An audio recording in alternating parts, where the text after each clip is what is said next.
Fique por dentro das principais discussões que impactam seus investimentos e das análises de nossos especialistas sobre as movimentações do mercado financeiro.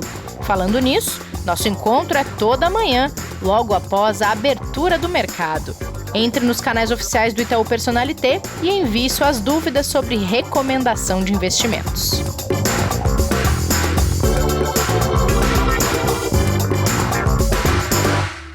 Terça-feira, 20 de julho, e o Investidor em Foco está no ar. E você já sabe que hoje é dia de aula aqui no quadro Qual o Plano, Professor? Com Martim Iglesias. Martim, bom dia, tudo bem por aí? Bom dia, tudo bem, Laura? Tirando esse frio aqui, hoje é dia do amigo, não sei se sabia, então parabéns, feliz dia do amigo para você, Laura, e para todos também que nos ouvem. Olha, não sabia, feliz dia de amigo, do amigo para nós aqui. É isso aí. Tomara que os amigos nós podamos nos encontrar em breve, né, Laura? Nossa, com a vacina acelerando. Exato. Eu tomo a minha segunda dose amanhã, tá? E eu a minha primeira essa semana, estamos aqui na expectativa também, então, Martim. Beleza, olha... não que eu tenha muita mais idade do que você, foi na xepa até que eu tomei, tá? Só brincando. Bom, Martim, hoje a gente vai falar sobre uma questão interessante aqui, né? Você estava me contando, a gente vai apresentar para os nossos ouvintes qual é a diferença entre ser um trader e um investidor. Você pode contar aqui para a gente? Claro.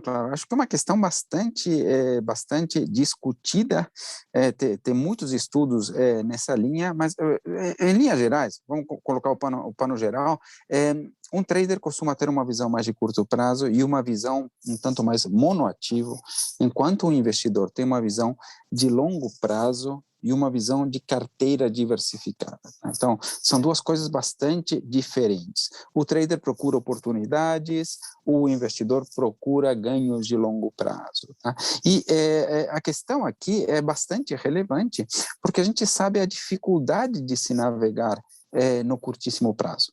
Então, é uma coisa que, de fato, precisa de muito estudo, muito acompanhamento, né? Precisa de uma constância, estar inserido no mercado, portanto, é uma coisa que só profissionais muito bem-sucedidos conseguem fazer, né? Ou conseguem prestar também algum aconselhamento. De forma geral, para o investidor que tem alguma outra atividade, portanto, não consegue estar imerso, digamos assim, no mercado, nem nas notícias, né?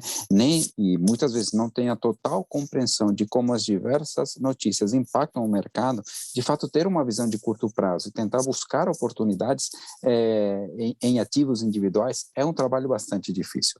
Mas ele pode, conforme eu comentei, pode gerar resultados desde que feito por profissionais altamente qualificados. Eu acho que para deixar mais claro, Martim, vamos separar então a nossa conversa. Por que a questão do horizonte de tempo que você trouxe aqui é tão importante? O horizonte, alongar os horizontes de tempo traz benefícios para o investidor. Ele sai de uma visão de curto prazo onde a questão da aleatoriedade é muito importante, é muito relevante, né? Então, tem estudos que, basicamente, o mercado no curtíssimo prazo é movido por notícias, e as notícias, por natureza, elas são imprevisíveis, né?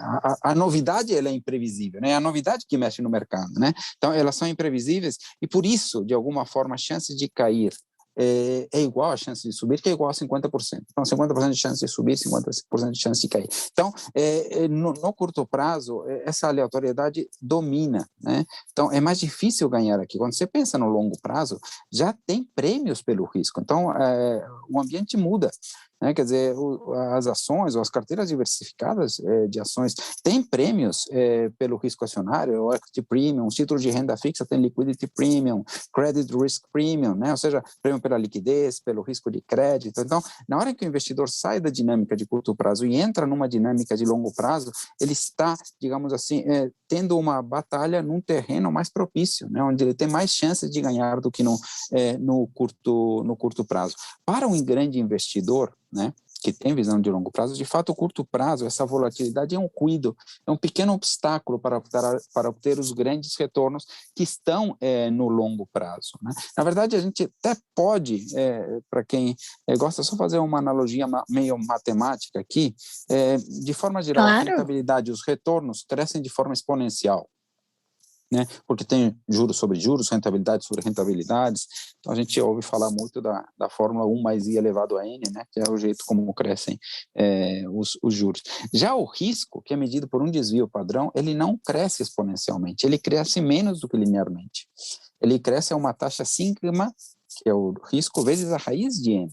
Ou seja, ele cresce menos do que linearmente. Então, a relação, como o risco, como o retorno cresce mais rápido do que o risco, a relação de risco-retorno melhora no longo prazo. Então, esse é um conceito importante. Então, a tentar alongar de alguma forma os horizontes de investimento faz ou aumenta as chances de ganho. Novamente, não que no curto prazo, no curtíssimo prazo, isso seja impossível, só exige mais esforço, tá? Perfeito. E agora a gente já falou dessa questão do horizonte do tempo e por que a questão da diversificação é tão importante, Martim? A gente fala bastante sobre diversificação aqui, digamos assim, porque a diversificação é o jeito mais inteligente de assumir riscos, né? Se a gente pensa como é feita, por exemplo, a principal ideia sobre a diversificação, que é a fronteira eficiente desenhada por Markowitz, ela, por definição, é a melhor combinação de ativos é aquela que gera a maior rentabilidade possível dado o nível de risco assumido. Portanto, não há melhor jeito de assumir riscos do que de uma forma diversificada. Ou seja, em outras palavras, vamos dizer que a gente consegue quantificar o risco. A gente consegue, através do desvio padrão, por exemplo, né? É melhor assumir o mesmo nível de risco numa carteira diversificada do que assumir esse mesmo nível de risco num ativo individual.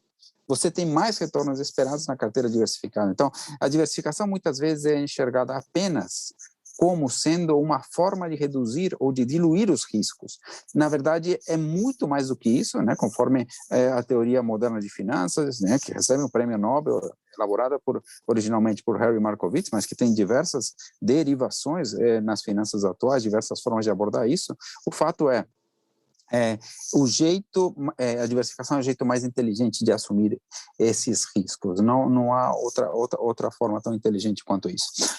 Eu gosto muito de falar do time de futebol, uma analogia que eu citei também no meu livro de 2011, basicamente é a seguinte: a gente precisa saber combinar os jogadores dentro de um time, assim como a gente precisa saber combinar os ativos dentro de uma carteira. Cada jogador num time de futebol tem que ter uma função. Um time com 11 atacantes, ele não ganha jogo de ninguém, tá? Pô, mas você não é otimista, não acredita nos atacantes? Cara, para acreditar nos atacantes, eu preciso ter uma boa zaga, um bom meio de campo, e aí eu fico tranquilo. E aí os atacantes ficam tranquilos, atacam. Então, dentro de uma carteira tem ativos que têm uma função de atacar, tem alguns ativos que têm uma função de defender. Então, é bom ter uma carteira bem diversificada, tá?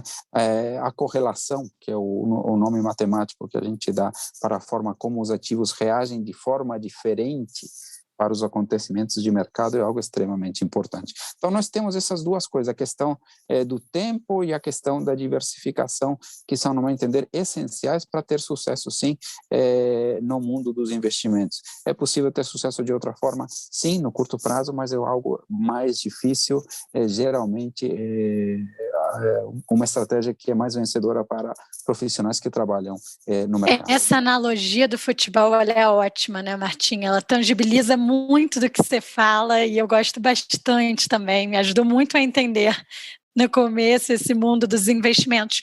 Eu queria te perguntar agora, Martim. Deixa eu só comentar mais uma coisinha em relação a ela, né? Porque às vezes a gente tem, sei lá, faz algumas semanas atrás, né, a gente recomendava, como recomenda, por causa da visão do longo prazo, por causa da diversificação, ter ativos indexados ao câmbio, né? E o dólar estava caindo, 5, 4,90, tal. A gente falava, poxa vida, mas a previsão é de queda, o dólar caindo, vale a pena ter? Os clientes perguntavam isso, né? E ficou provado agora de como é importante ter, né? O dólar saiu desses 4,90 para 5,25 ontem. Era justamente minha pergunta, viu, Martim? Era sobre isso, sobre a diversificação internacional. Como é que fica nesse time de futebol aí? É importante também. Acho que você ia entrar nessa estrada agora, né? Sim, exatamente isso. Então, essa questão da diversificação é muito importante, porque esse número que eu falei das correlações, ela é particularmente baixo, até negativo, com ativos internacionais. Então, uma carteira de ativos locais se complementa muito bem com ativos internacionais, né? Então, é uma boa zaga para um grande ataque, então, digamos assim. Então, o time se complementa. E conforme eu comentei, o movimento de curto prazo é aleatório, particularmente as moedas são difíceis de prever, muito difíceis de prever no curto prazo, porque estão sujeitas às oscilações relativas dos juros. No momento atual, nós estamos em um momento onde as economias dos diversos países estão mexendo nas suas taxas de juros, praticamente todos eles subindo as taxas de juros, e o diferencial de juros interfere muito no câmbio, né? E não é só os juros, às vezes são as percepções sobre risco dos investimentos que também dependem de uma palavra, que dependem de alguma percepção. Isso afeta muito as moedas. Então, as moedas são muito difíceis. Então, existe um risco grande, importante, que o investidor tem, se não quiser diversificar com ativos internacionais, que é não ter o dólar quando ele precisar ter o dólar na sua carteira. Então, quando acontecer alguma coisa, ele tem que estar preparado com uma parcela investida em ativos cambiais, né? Ativos internacionais, né? Porque é arriscado precisar do dólar em algum determinado momento e não ter nada desse tipo de exposição naquele momento mais tenso, naquele momento de crise. Tá? Agora, tem uma coisa interessante também, que é um viés que explica por que investidores, não só do Brasil, Laura, costumam se expor pouco a ativos fora do seu próprio país.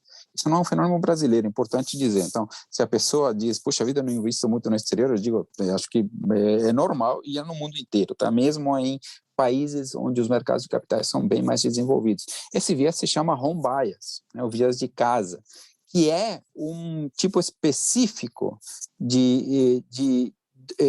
digamos assim, um subtipo do viés de familiaridade. Né, que a gente tem preferência por aquilo que é familiar, que é aquele que a gente conhece.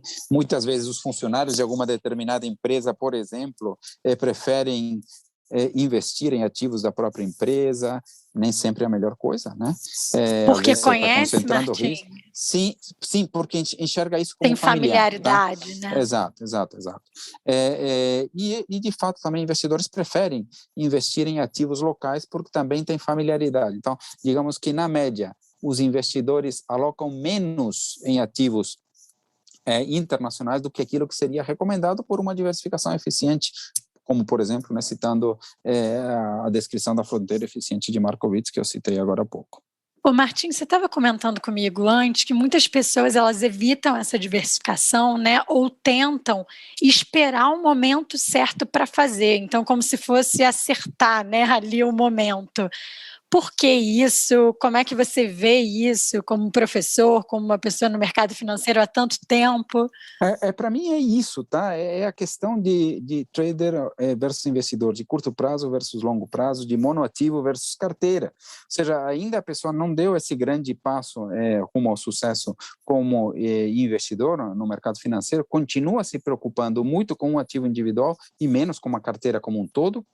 Então, fica dizendo, puxa vida, e o dólar agora? Cara, olha para os investimentos como um todo, não para o dólar apenas, não para a bolsa apenas, olha para o conjunto. Então, a questão de incorporar essa visão de carteira é uma questão que não passa, digamos assim, pela mente de quem tenta encontrar o momento certo de entrada, ou seja, ele não entendeu o benefício geral da diversificação com ativos internacionais e também não entendeu a questão de como é difícil, no curto prazo, entender ou prever o movimento das moedas no curtíssimo prazo, que aí vai na questão que a gente comentou dos 50 a 50, né, da probabilidade igual de alta e de baixa. Então, eu acho que essa é a grande questão. O investidor ainda provavelmente não compreendeu totalmente a questão do longo prazo e da diversificação. Olha, super interessante, Martim, para a gente fechar essa aula aqui, que foi hoje, qual foi o nome do viés mesmo? Só para a gente fixar aqui com todo mundo que escuta da aula.